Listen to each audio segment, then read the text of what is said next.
sledovaní aprílových školských televíznych správ Základnej školy Pavla Horova v rámci projektu Inovácia a digitalizácia vybraných predmetov s dôrazom na anglický jazyk a čitateľskú gramotnosť v Základnej škole Pavla Horova.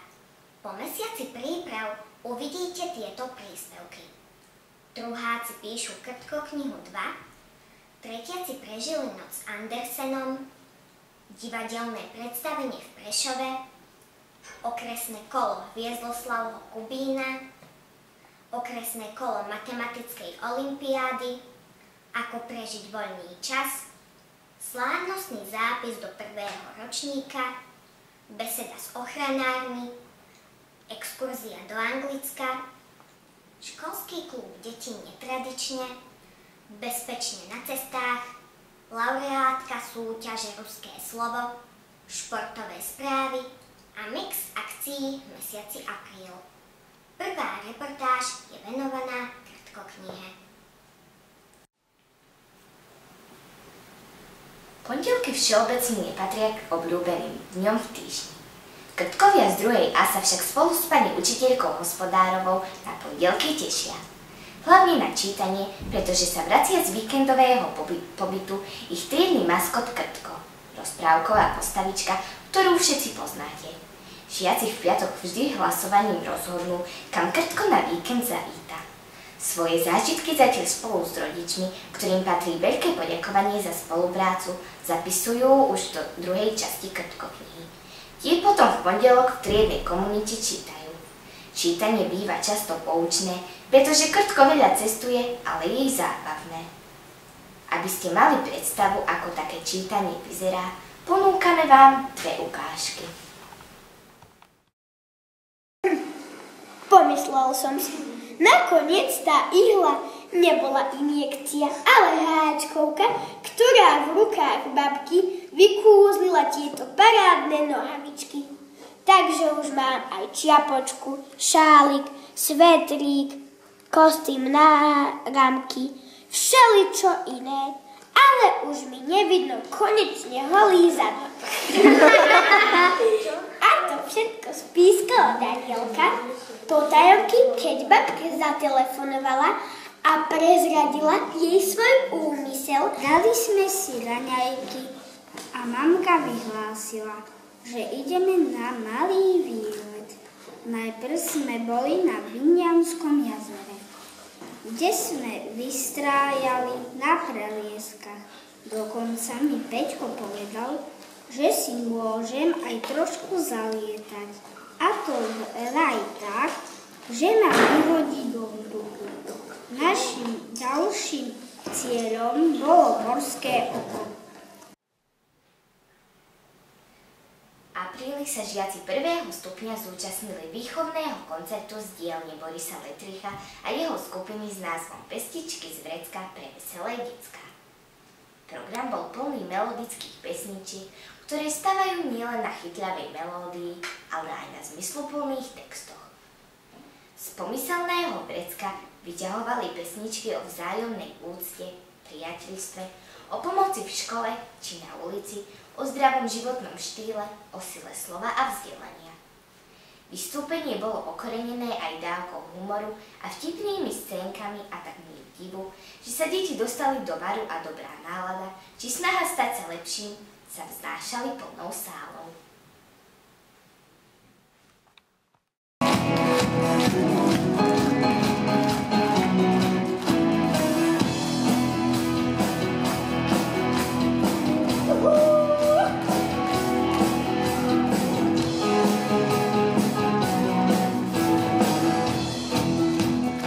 Zavolaj, keď je ti biedne, tak zavolaj, keď sa stane niečo zlé a v sluchátku sa ti ozve človek, čo chráni vie. Ten dobrý pán, dobrá pani, poď spravo rýchlo, poďme dopraví, hrdinou veľkých statných, čo zachráňame zranených. Však bola to vypadá, že sa práve poznutí zákerne tú rýchlo berie.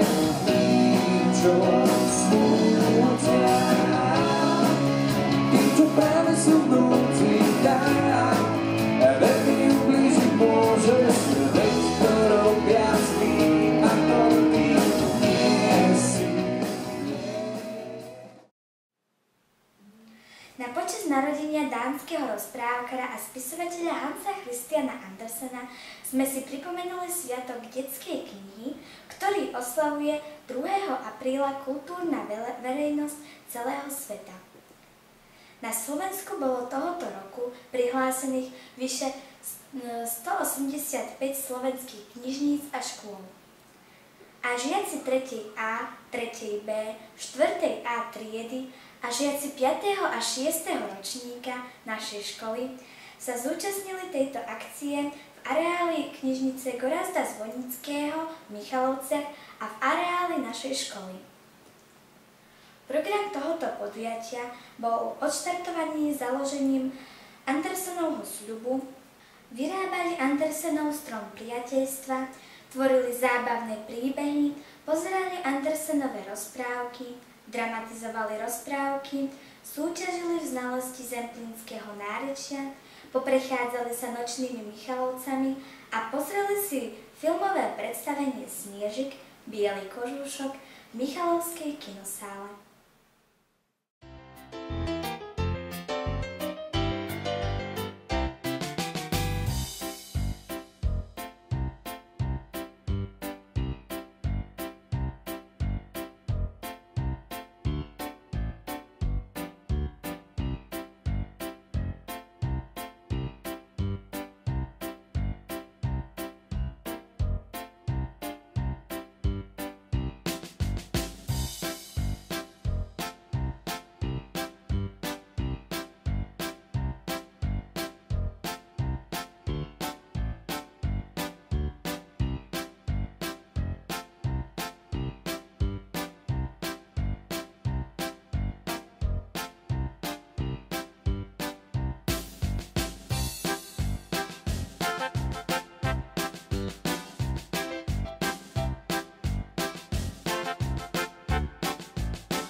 Popoluška je príbehom o tom, že aj sny sa môžu stať skutočnosťou a že poctivej práce sa netreba báť.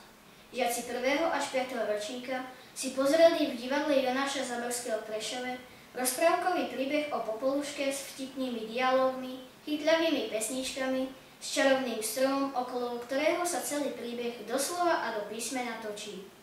Naši žiaci si tak pozreli klasický príbeh o Popoluške, ktorý je známy v rôznych variáciách naozaj na celom svete.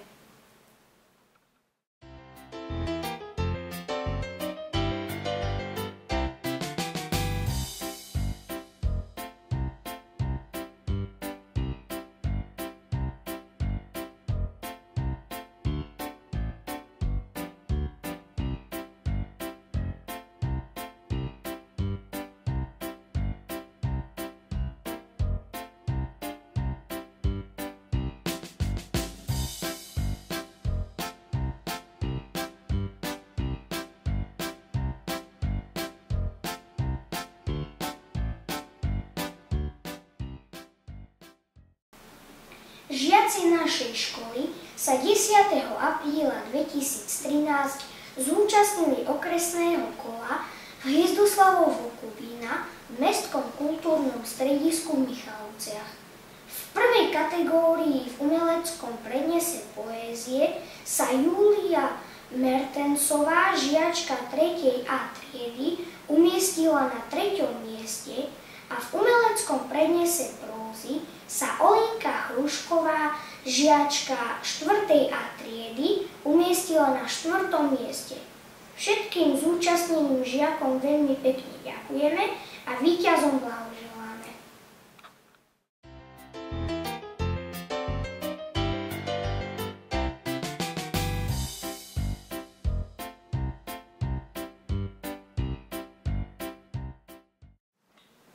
...17.4.2013 naša škola organizovala okresné kolo matematickej olympiády.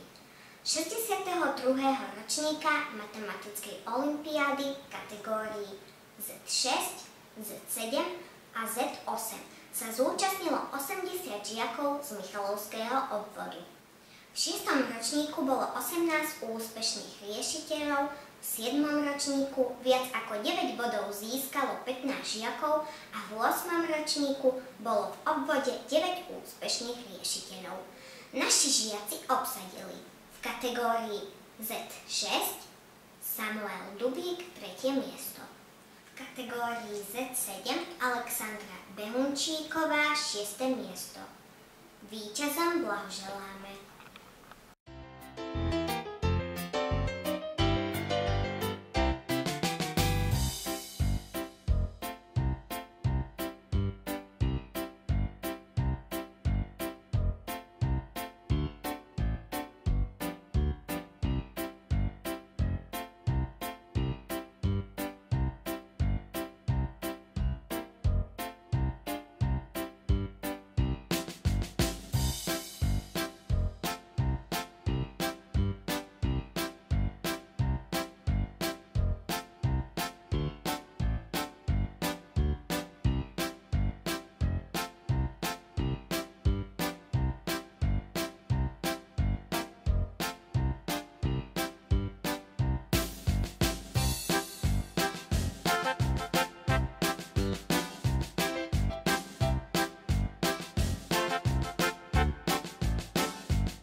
Keď sa vonku začne otepľovať, žiadne dieťa a ani dospelý nedokáže obsedieť vo vnútri. Ťahá nás to von, do prírody, do mesta, k vode aj na kopce. Pri trávení voľného času vonku je veľmi dôležité, aby sme sa v poriadku vrátili domov. Ako bezpečne prežiť voľný čas nám prišli ukázať a porozprávať dievčatá zo strednej zdravotníckej školy v Michalovciach. Pripravili si pre deti 3. a 4. ročníka zaujímavú prezentáciu a rôzne aktivity.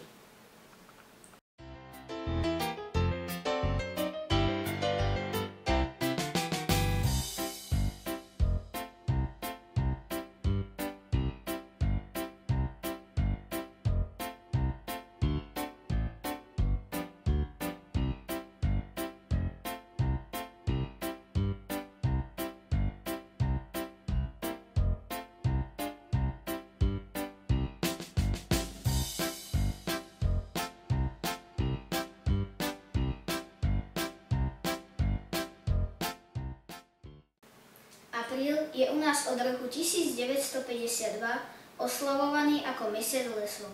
Určite nielen v apríli, ale aj po celý rok by sme mali myslieť na to, ako chrániť a udržiavať naše lesy čisté, pretože pokrývajú takmer polovicu rozlohy Slovenska, čo sú asi 2 milióny hektárov. Pri tejto príležitosti sme v našej škole privítali pána magistra Ladislava Palka a Jána Vatahu zo správy chránenej krajinnej oblasti Výhorlat, ktorí prvákom a druhákom pútavou formou porozprávali o lesoch, ich význame a dôležitosti pre život človeka. Svoje rozprávanie doplnili filmom i vlastnými zážitkami. Žiakom ochotne odpovedali na ich otázky. Beseda bola zaujímavým spestrením hodiny prírodovedy.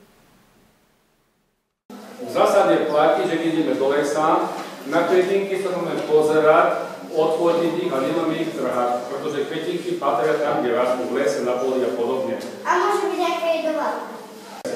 Každý, kto do lesa ide, má naspäť doniesť to, čo tam odniesol. Pretože pôjdeme, vyhodíme plastovú fľašu, tá fľaša sa nerozloží, pôjdeme tam o 2 týždne naspäť a povieme, ale tu je neporiadok. A ten neporiadok možno prispeli k tomu aj ľudí. Čiže zásada, čo do lesa prinesieme, to z lesa aj prinesieme naspäť.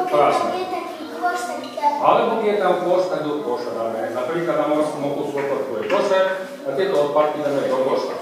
Nikdy to necháme tak voľne, lebo to je nepekné. Poškodujeme tú prírodu. A máme blízku zvieratka dobre, lebo napríklad sú medvede alebo diviaky, že keď sa spáva z komu vzletávajú za prírodu. No.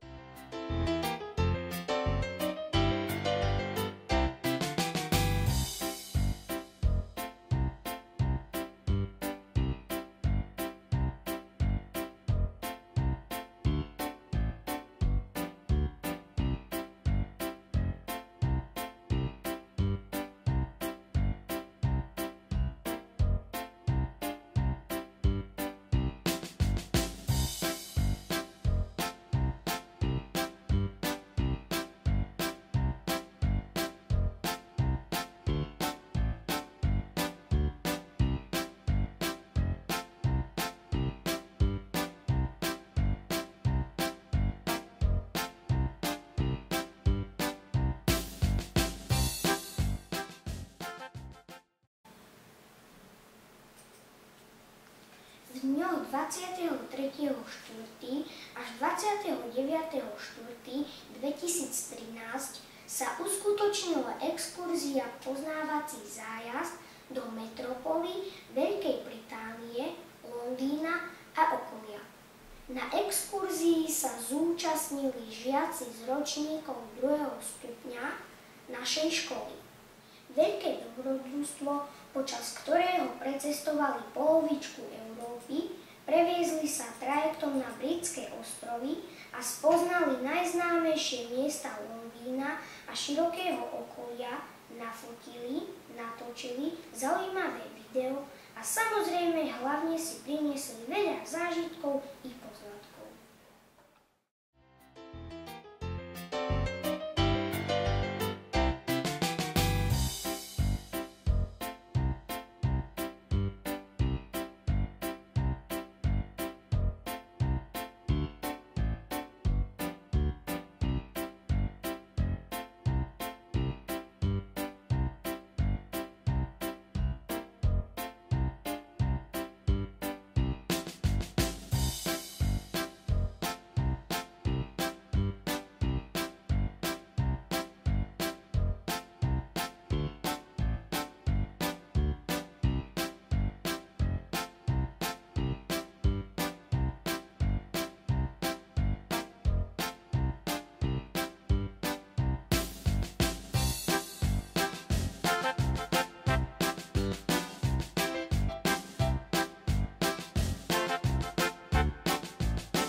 piatok 26.4.2013 sa rozhodli piráti z 3. D a lienky z 3. B prežiť školský klub netradične.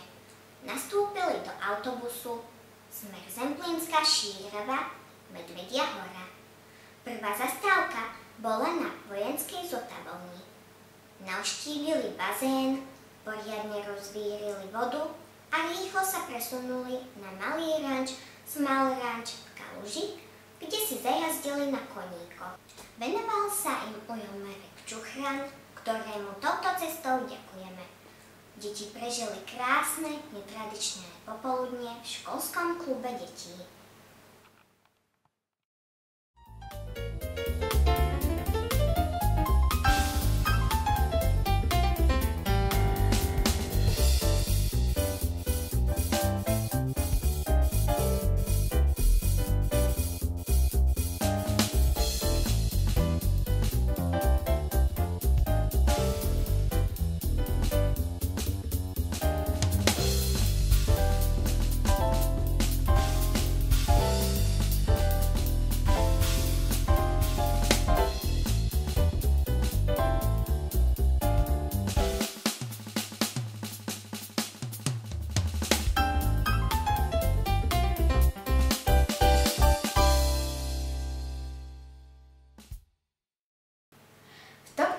Období sa už deti rady preháňajú na bicykloch a kolieskových korčuliach po chodníkoch a cestách, preto by mali vedieť čo najviac o pravidlách bezpečného správania.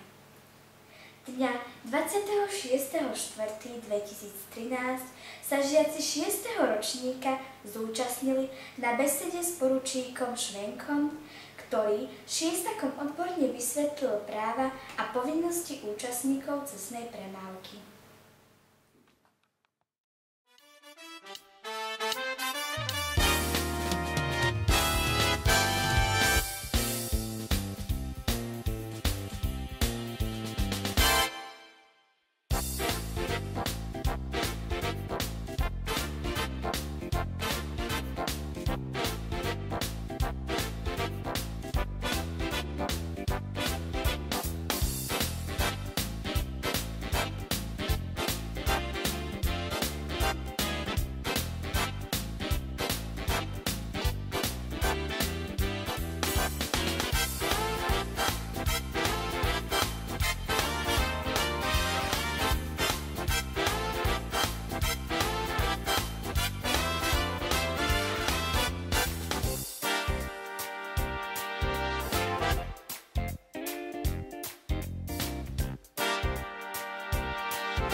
sa naša žiačka Katka Mikulová zúčastnila na celoslovenskom kole súťaže Ruské slovo, ktorá sa konala v Košiciach.